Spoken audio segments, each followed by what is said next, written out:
Oke teman-teman, ada kabar super besar dari dunia sepak bola tanah air yang harus banget kita bedah tuntas hari ini. Yup, PSSI baru aja mengumumkan arsitek baru untuk Timnas Garuda. Nah, pertanyaannya, siapa dia dan apa rencananya? Yuk kita langsung mulai. Jadi, ini dia beritanya. Tepat di Desember 2025, PSSI secara resmi menunjuk John Hartman sebagai nahkoda baru Timnas kita. Ini bukan sekedar penunjukan biasa. Ini adalah sinyal dimulainya sebuah era yang benar-benar baru untuk sepak bola Indonesia. Tapi pasti langsung pada penasaran kan? Siapa sih John Hartman ini? Apa yang bikin dia begitu istimewa sampai PSSI kepincut? Dan yang paling penting, apa master plan yang bakal dia terapkan untuk skuad Garuda? Yuk kita cari tahu jawabannya bareng-bareng. Yap, kita masuk ke era baru Timnas Indonesia. Ini bukan cuma ganti pelatih ya. Ini adalah sebuah penanda dimulainya proyek jangka panjang yang kita semua harapkan bisa membawa Indonesia terbang lebih tinggi lagi. Oke, buat ngerti kenapa dia yang dipilih, kita harus lihat dulu rekam jejaknya. John Hartman ini terkenal bukan cuma sebagai pelatih, tapi dia itu seorang spesialis. Spesialis yang jago banget ngubah tim-tim yang tadinya nggak dianggap jadi kekuatan yang bikin ngeri lawan. Kalau kita lihat perjalanan karirnya, ini unik banget. Dia sukses besar sama Timnas Wanita Selandia Baru, terus pindah ke Timnas Wanita Kanada, dan di sana dia berhasil bawa pulang 2 medali perunggu Olimpiade. Luar biasa. Tapi puncaknya, saat dia pindah ke Timnas Pria Kanada, secara fenomenal, dia membawa mereka lolos ke Piala Dunia untuk pertama kalinya setelah penantian 36 tahun. Bayangin, 36 tahun. Nah, angka ini nih yang mungkin paling bikin kita melongo. Plus 39. Selama dipegang dia, Timnas Pria Kanada itu ranking FIFA-nya loncat 39 peringkat. Dari posisi 72, meroket sampai ke posisi 33. Ini bukti paling nyata kalau dia emang jago banget ngebangun tim dari bawah. Jadi, apa sih rahasianya? Nah, sekarang kita bakal bongkar filosofi dan taktik andalannya. Ini bukan cuma soal formasi di atas kertas ya, tapi sebuah sistem permainan yang komplit banget.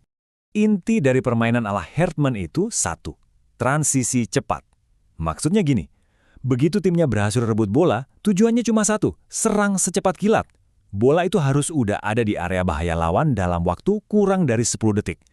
Bener-bener vertikal, bener-bener direct, nggak pakai lama. Tapi taktik aja nggak cukup. Hartman juga punya senjata psikologis yang kuat banget. Waktu di Kanada, dia mempopulerkan konsep yang namanya The Brotherhood. Dia membangun ikatan kekeluargaan yang super erat di dalam tim, sampai-sampai para pemainnya itu berjuang di lapangan layaknya saudara kandung.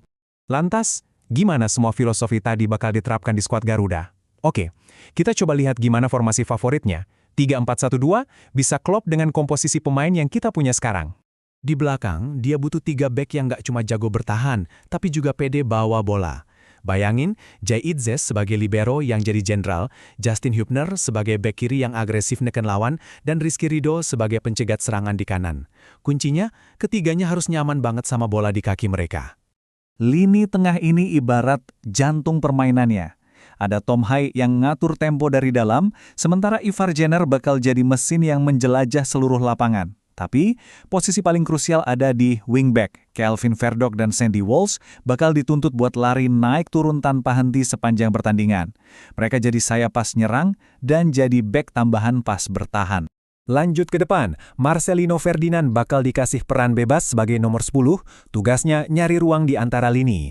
Sementara itu, 2 striker kita, Ragnar dan Rafael, tugasnya bukan cuma nunggu bola. Mereka harus terus bergerak, narik bek lawan, buat apa? Buat nyiptain ruang kosong yang bisa dimanfaatin sama Marcelino atau para wingback yang naik. Nah, kejeniusan sistemnya ada di sini, fleksibilitas. Lihat deh, pas lagi nyerang, formasinya bisa langsung berubah jadi 3-2-5 yang super ofensif. 5 pemain di depan, tujuannya jelas, banjiri aja kotak penalti lawan. Tapi begitu kehilangan bola, tim bakal langsung bertransformasi jadi 5-3-2 yang rapat dan susah banget ditembus. Cair banget kan? Oke, rencananya kedengaran menjanjikan banget.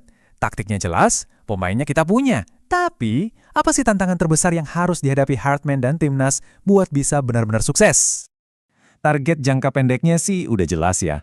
Persiapan buat FIFA Series, naikin peringkat FIFA, dan yang paling penting meletakkan fondasi yang kokoh untuk masa depan. Tapi untuk bisa mencapai semua itu, ada satu rintangan utama yang wajib banget diatasi.